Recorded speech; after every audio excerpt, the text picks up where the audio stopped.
All right, so now that we've shown you guys how our new stoppers for our Innovatools modular brake work and the benefits of them, and obviously the measuring tool, the magnetic measuring tool that you are most likely aware that we've had for about 7 years now, we'll show you guys a little bit of action shot in combination of how I would personally use our tools to make a step fascia, just for example. So you'll see, changing the mindset a little bit and adapting to new techniques will be a huge efficiency improvement. So super simple, and you'll see how it works. If you have any question, obviously, let me know.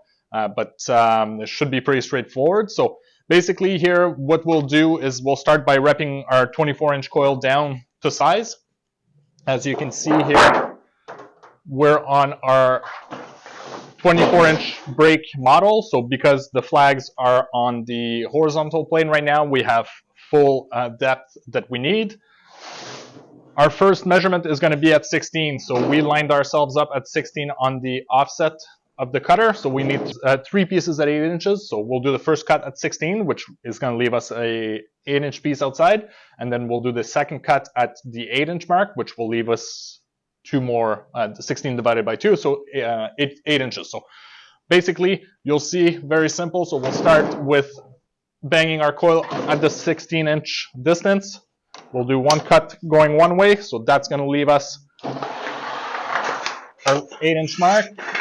Now the second cut we want to do is at 8 inches, so we're going to flip that over to the 8-inch mark. I've already preset my measurement, so super simple. Just bang on your stoppers at the location you need. Go down the other way, make your cut, and away you go. So now we have our 3 pieces at 8 inches. There was 0 pencils, don't need to line up on anything, simply set and go. Personally, once I've used the stoppers to make my cuts, I like to use the magnetic measuring tool to make my rips. You might be familiar with it. If not, we'll show you guys how quickly and simple it works. So the idea is to set your measuring tool at the proper distance. So the first time you set them, as long as you don't change the length of the material you're bending, you'll be good to use them. So basically, we'll do the first hand bend. You'll also notice how we don't need to remove our 2-way cutter because it rotates up out of the way. So first full bend. Most people would take the piece out of now and rest it on the brake to crimp it and then reinsert it in the brake. To me, that's super inefficient. There's no reason to do that step right away. We know the next bend that we're doing for the bottom of the fascia is going to be, let's do 1.5 inches. We know that the next bend is at 90 degrees. So let's finish that bend before we take it out. Do as many bends as you can inside the brake. And when you take it out, then the piece needs to come out of the brake to do a reverse bend, or because the piece is done being bent, then you complete the crimp. It'll make your life much easier, much faster, and the whole process much more efficient. So 1.5 inches, make my bend, and now I need to do a reverse bend. So now that the piece needs to come out, now is time to finish my crimp. So as you can see here, I do my full crimp. And now I'm not playing with a spaghetti noodle. If I didn't have that 90-degree bend, there would be no rigidity to the hem. I'd be trying to line myself up with a piece that goes wavy. And if I let it go too wavy, then it kinks the edge and it looks like crap. Whereas now, because I have that extra 90-degree bend, obviously there's a lot of rigidity to the piece. It makes the whole process of reinserting in the brake much more easier because I'm working with a straight piece going into a straight tool.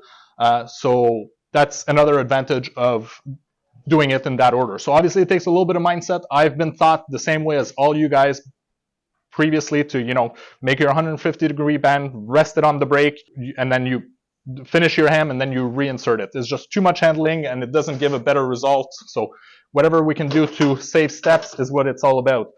Now I'm doing my second bend. For whatever reason, I just lined up at 2 7/8. So then I just make my bend. So you're not wasting time moving back and forth and measuring one side, measuring the other side.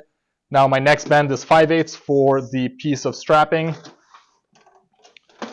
So here's how quick it goes. So it's super simple. There's no pencil lines, no snip cuts. The product is clean, ready to install. And as you'll notice, I'll do another full bend right away. let's do the same piece, but I'll show you guys with just the measuring tools, without moving, without talking, how quickly it gets. And pay attention to the fact that my body is not moving back and forth. I'm strictly operating the brake and handling the material. So you'll see there's no pencil lines. I'm not cheating. Everything's on board. So it's little tools like that that make our life much more efficient. And on top of that, it improves accuracy. So it ends up being a win-win solution for everybody. So again, I'm not taking out my piece right now. Since I took it out, now I'm finishing my crimp. If I want 2 5/8, 2 1/2, whatever measurement I want, I line myself up. So let's go 2 1/2, 2 1/2. I can visually confirm that my measurements are accurate. Flip the material over and then go to 5/8. That's it. And as you'll notice, my feet didn't move one single bit. All I did was handling the material and operating the brake.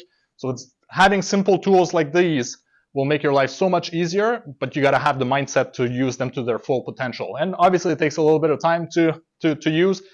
I first came out with the measuring tool about 8 years ago, 10 years ago, maybe the first prototype. So obviously I've been playing with them forever. But it's the kind of thing that once you grasp the concept of it, there's no turning back. If you have any questions, give me a call. I'll be happy to assist you. But this is a quick overview of the whys of the bells and whistles that the Innovatool brake has.